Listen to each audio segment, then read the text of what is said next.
আমরা যখন নতুন আধার কার্ড তৈরি করি তখন আমাদের একটি স্লিপ দেয় যেটাতে 28 সংখ্যার একটি এনরোলমেন্ট আইডি থাকে। এছাড়াও আধার কার্ডের কোনো কারেকশন অথবা আপডেট করি তাহলেও কিন্তু আমাদের একটি এনরোলমেন্ট স্লিপ দেয় যেটাতেও 28 সংখ্যার একটি এনরোলমেন্ট আইডি থাকে। সেই আইডি দিয়ে আমরা স্ট্যাটাস চেক করতে পারি যে আমাদের আধার কার্ডটি হয়েছে কিনা বা আপডেট হয়েছে কিনা।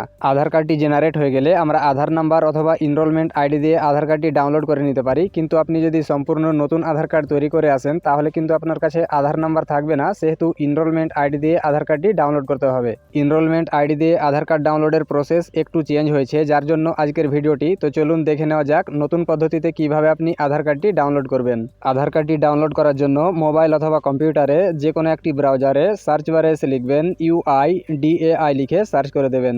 সার্চ করতেই আপনার সামনে পরবর্তী এরকম একটি ইন্টারফেস চলে আসবে। এখানে প্রথমে দেখেন UIDAI.gov.in এর যে অফিসিয়াল ওয়েবসাইট সেটি প্রথমে চলে আসবে। আপনি এই প্রথম লিঙ্কে ক্লিক করতে পারেন, অথবা দ্বিতীয়তে দেখেন ডাউনলোড আধার বলে একটি অপশন রয়েছে, আপনি চাইলে এখানেও ক্লিক করতে পারেন। তো এখানে ডাউনলোড আধারে ক্লিক করে দেব। ডাউনলোড আধারে ক্লিক করতেই পরবর্তী এরকম একটি ইন্টারফেস চলে আসবে। তো এখান থেকে একটু নিচের দিকে স্ক্রল ডাউন করবেন, নিচের দিকে এসে দেখেন ডাউনলোড আধার বলে একটি অপশন রয়েছে, এখানে ক্লিক করবেন। ক্লিক করতেই পরবর্তী এরকম একটি ইন্টারফেস চলে আসবে। তো এখানে দেখেন তিনটি অপশন রয়েছে, Aadhaar number, enrolment ID number, virtual ID number. আপনি আধার নাম্বার দিয়ে আধার কার্ডটি ডাউনলোড করতে পারেন, এনরোলমেন্ট আইডি দিয়েও ডাউনলোড করতে পারেন, অথবা ভার্চুয়াল আইডি দিয়েও ডাউনলোড করতে পারেন।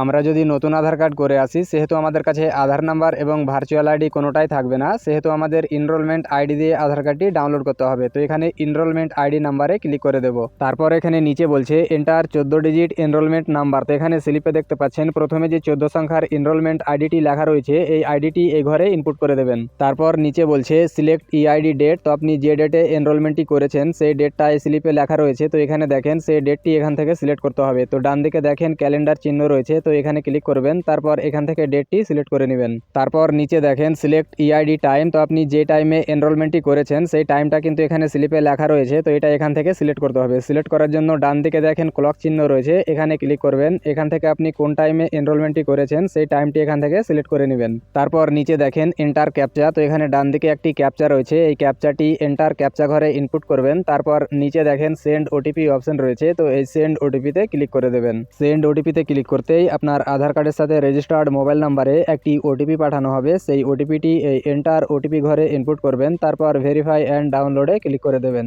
ভেরিফাই অ্যান্ড ডাউনলোডে ক্লিক করতেই আপনার সামনে পরবর্তী এরকম একটি ইন্টারফেস চলে আসবে এবং ডান দিকে উপরের দিকে দেখেন যে আধার কার্ডটি ডাউনলোড হয়ে গেছে এবং এখানে বলছে congratulations your Aadhaar card has been successfully downloaded.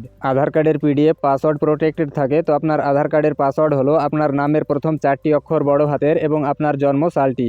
এখানে উদাহরণ হিসাবে বলে দিয়েছে আপনার নাম যদি আনিস কুমার হয় এবং আপনার জন্ম তারিখ যদি 1989 হয় তাহলে আপনার আধার কার্ডের পাসওয়ার্ড হলো ANIS 1989। নতুন আধার কার্ড বা আপডেট করা আধার কার্ড জেনারেট হয়েছে কিনা বা আধার কার্ডের স্ট্যাটাস কিভাবে চেক করবেন সেটা যদি না জানেন তাহলে ভিডিও ডেসক্রিপশন এবং প্রথম কমেন্টে লিঙ্ক দিয়ে দেবো, সেটা দেখে আপনি খুব সহজেই আপনার আধার কার্ডের স্ট্যাটাস চেক করে নিতে পারবেন।